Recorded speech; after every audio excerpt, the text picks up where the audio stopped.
নমস্কার সবাইকে। বন্ধুরা, আজকে দেখব গতকালকের সন্ধ্যার খবর, অর্থাৎ 12ই মার্চ 2025 ইংরেজি প্রত্যাশা ত্রিপুরা পত্রিকায় উঠে আসা একটি বিশেষ গুরুত্বপূর্ণ হেডলাইনের বিস্তারিত আলোচনা কি দেওয়া হয়েছে সেটা এখন আমরা দেখব।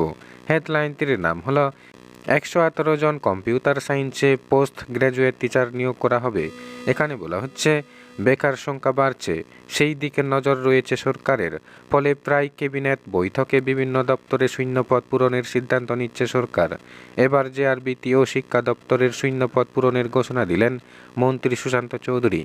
বুধবার সাংবাদিক সম্মেলন করে ক্যাবিনেটের সিদ্ধান্তের কথা জানান তিনি। মন্ত্রী বলেন, শিক্ষা দপ্তরে 118 জন কম্পিউটার সায়েন্সে পোস্ট গ্র্যাজুয়েট টিচার নিয়োগ করা হবে। বিদ্যাজ্যোতি স্কুলগুলির জন্য এই সিদ্ধান্ত নেওয়া হয়েছে বলে জানান মন্ত্রী সুশান্ত চৌধুরী। টিআরবিটি এই নিয়োগ প্রক্রিয়া সম্পন্ন করবে।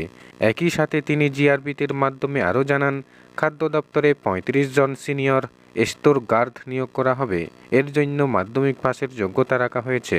খুব শীঘ্রই দুটি দপ্তরে শূন্য পদগুলি পূরণ করা হবে বলে জানান মন্ত্রী সুশান্ত চৌধুরী। বন্ধুরা, খবর আপাতত এই পর্যন্ত। বন্ধুরা, ভিডিওটি ভালো লাগলে লাইক, শেয়ার, সাবস্ক্রাইব করে আমাদের সঙ্গে থাকুন। ধন্যবাদ সবাইকে ভিডিওটি দেখার জন্য।